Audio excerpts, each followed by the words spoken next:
काँग्रेस नेते गौरव गोगोई यांच्या ब्रिटिश पत्नी एलिझाबेथ कोलबर्न यांचा ISIशी संबंध असल्याचा भाजपचे राष्ट्रीय प्रवक्ते गौरव भाटिया यांनी आरोप केला आहे।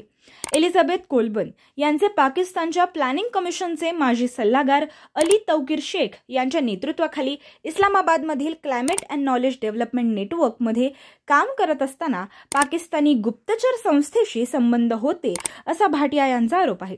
एलिझाबेथ कोलबर्न यांनी मार्च 2011 ते जानेवारी 2015 पर्यंत climate development and knowledge network CDKN मध्ये काम केले आणि बहुतेकदा त्या त्यासाठी पाकिस्तानमध्ये तैनातही होत्या। त्यांच्या कामाच्या प्रोफाईलमध्ये भारत आणि नेपाळमधील कार्यक्रमांचे समन्वय आणि CDKNच्या नॉलेज मॅनेजमेंटचे नेतृत्व करणे समाविष्ट आहे।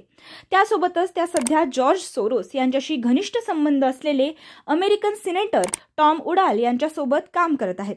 उडाल हे अमेरिकन सिनेट इंटेलिजन्स कमिटीचे सदस्य होते आणि त्यांनी त्यांच्या संपूर्ण कारकिर्दीत पाकिस्तान समर्थक भूमिका स्वीकारली होती। असे जर असेल तर याचा थेट परिणाम भारताच्या नॅशनल सिक्युरिटीवर होतो। गौरव गोगोई विरोधी पक्षाच्या उपनेत्याच्या महत्त्वाच्या पदावर आहेत। ते या पदावर कायम राहिल्यास, विशेषतः जेव्हा त्यांना राष्ट्रीय सुरक्षेशी संबंधित अत्यंत संवेदनशील माहिती उपलब्ध असते, तेव्हा ते देशाच्या राष्ट्रीय सुरक्षेला धोका निर्माण करत नाहीत का, असा प्रश्नही भाटिया यांनी केला। Now we are fighting Indian state itself हे विधान काही दिवसांपूर्वी राहुल गांधींनी केलं होतं। या विधानाला पुढे नेण्याचे काम ते करत आहेत का, असा प्रश्न उभा राहत आहे।